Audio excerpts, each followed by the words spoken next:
Hey, what's up? John Sonmez from simpleprogrammer.com.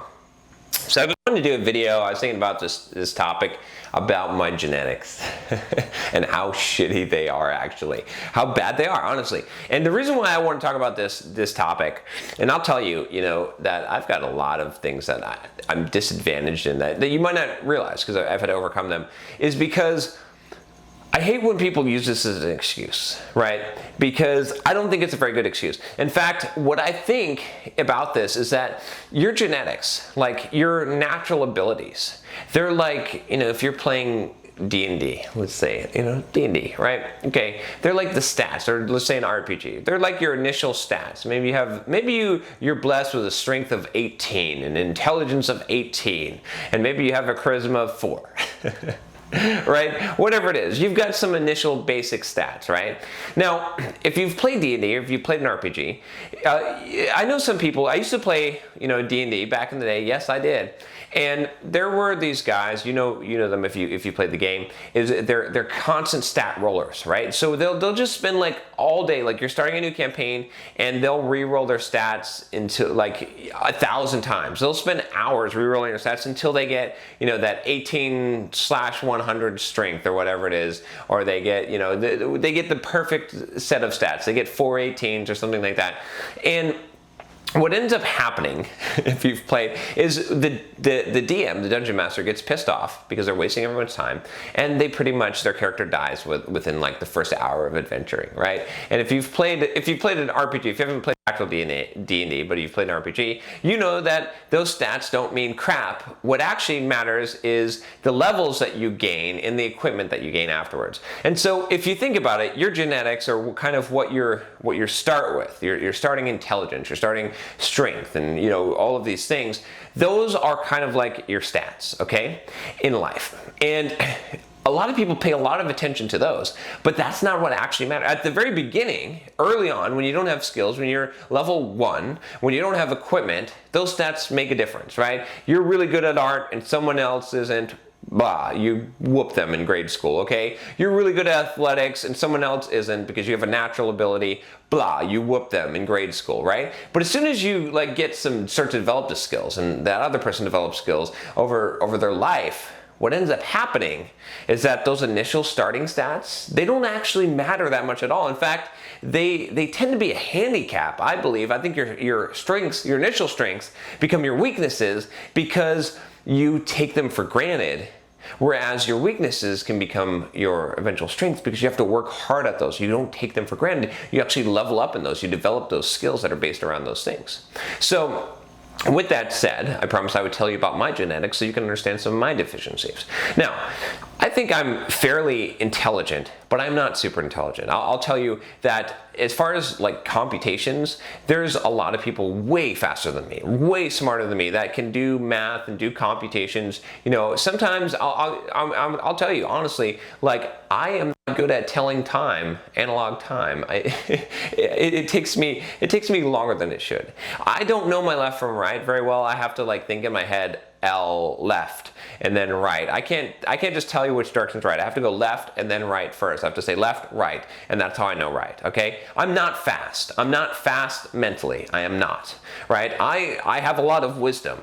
Granted, that was one thing that I was gifted with from the beginning, is common sense and wisdom, okay? But raw intelligence, a lot of people whoop my butt. So I've got fairly poor genetics in that respect. Okay, as far as body genetics, right? I gained fat extremely fast. Just to give you an idea, right now I'm running 40 miles a week. That's running 10 miles, basically like an hour and a half to 2 hours a day, 4 times a week, and lifting weights 2 hours, 3 times a week. And I'm fasting until 5 every day. And I still can put on fat. I have done it without eating like a pig. Like my metabolism kind of sucks. Like I can gain fat and I gain it in the stomach. I'll be ripped up here and I'll have love handles. Okay, so I've got fairly poor genetics in that sense. Okay, there's a bunch of other things. Genetically, I suppose if we consider like character attributes, I was very unathletic as a kid. Right, genetically I started out with horrible athletic genetics, uncoordinated, unable to Right, as far as like motivation, lazy as hell, right? That's my general procrastination, right, is my general default, okay? And then let's talk about, having ADHD, I suppose, right? But I think it's a superpower. I did a blog post on this. Some people get pissed off by that blog post. I love when they do, though, but whatever. Anyway, a bunch of things wrong with me. Super shy, right? Super not self-confident, not outgoing person. Like all of these kind of negative base values, base traits, right? Some of them maybe are somewhat nurtured, but essentially my base traits are pretty shitty. Like if you rolled me up as a D&D character, you would have re-rolled me. I guarantee you. The only thing there's a couple of good things. Like you would have said, okay, well 6'3", pretty much perfect height and well proportioned as far as like limbs and stuff. Yeah, I did modeling and they did the measurements. And I said, okay, aside from that, but pretty much you would have shit canned me and re-rolled because the rest of the stats were crap. All right, no offense to my ancestors.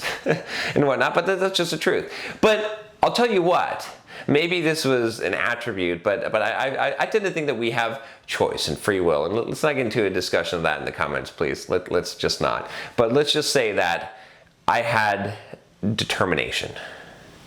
And I decided to work my ass off, and I decided to develop those traits, and I'm still fighting, right? Some of you, if you worked out as much as I did and you ate the way that I did, you would look 10 times better than I do. I have to work my ass off to get here. To get to anywhere that I got, I had to work my ass off. I had to develop skills. I had to level up, right? So what I'm saying, like what is the whole point of this? I hope you've already grasped this to some degree, but it's essentially this. You got some deficiencies. Great, that's fine. That doesn't define you, okay? Your starting stats, you're good at art, or you're good at athletics, or you're not, or you're good at computers, or you're super intelligent. Those things, that doesn't matter. That's where you're starting off, okay? Those are your base stats. You need to go out and get some equipment. You need to go and level up. You need to go and gain some, a +1 dagger of agility, whatever it is. That's the stuff that's going to matter in the long run. If you keep focusing on what you have now or what you started with and thinking that you're inferior or better than someone, some of you, it's the opposite. Some of you don't think you're inferior. Some of you have I have met people that are extremely gifted, that have ridiculously high base intelligence, where I'm like, man, you are so much smarter than me, way smarter than me, but you're a fucking idiot. And why are you a fucking idiot? Because you are working a shit job, because you're lazy, because you can't get your shit together and actually apply yourself. You have the potential, right? You have a multiplier, you have a gift that was given to you. If you could only use this gift and stop being a dumbass and start getting your life together and get a little bit of common sense, a little bit of wisdom, you could be brilliant. You could do whatever you want in this world, right? Some of you are like that. You're relying on your intelligence. You've been told you're really smart, right? And people have said you're really smart, you're a bright kid, and you think you're smarter than everyone just because you're in Mensa. Okay, I'm in Mensa too, but there's a lot of, but if you go to a Mensa meeting, there's a lot of people that don't have their shit together. Their lives are crap. They're not successful at all. Why? Because they think they're so intelligent that they don't apply, that they don't try to develop that intelligence, that they rely on that instead of developing the other areas of their life. Some of you have been told you're super attractive, right? Some of you, that's where your identity is wrapped up, and you think that base attribute, your charisma 18, is going to carry you through life. It's not. You got to develop these things. So, again, point is this. Base attributes don't matter, good or bad. What matters is what you do. What you develop, you decide who you're going to be, and you develop what skills that you're going to, you decide what skills you're going to develop in your life, and you have to level up. And that's going to matter in the long run. It's the same story, the tortoise and the hare, right? It doesn't matter how slow you are or where you start. It matters how persistent you are. And you could be super fast like the hare, and you could be super slow like the tortoise, but you can lose the race because you're cocky, because you didn't actually put in the effort. Because in the end, right, you take someone who's, like I said, in elementary school, yeah, the base attributes matter a lot. But you take someone who gets into their 20s and later into their 30s and much later into their 40s, I guarantee you what they did in life, what they chose, the paths they chose, the skills they chose to develop, what they chose to learn and nurture, and what they chose to become is gonna be totally different than what they started with. And that those starting attributes are not gonna matter. I mean, there's gonna be some people that just have what they were given and they didn't ever develop anything else. And those people are going to be blown away. It doesn't matter that they rolled up all 18s. It doesn't matter, because the person that rolled all 10s is going to whoop their ass in 40 years, 30 years, maybe even 20 years. So think about that. All right, if you like this video, I'll tell you what you can do. You can click you can re-roll. I'm trying to come up with clever subscribe stuff. Anyway, you can click the subscribe button to subscribe, and I will make more D&D references. How about that? How about a promise for there? I promise if you click the subscribe button, I will give you more D&D references. So click it now, and if you've already subscribed, I always appreciate those thumbs up, and I'll talk to you next time. Take care.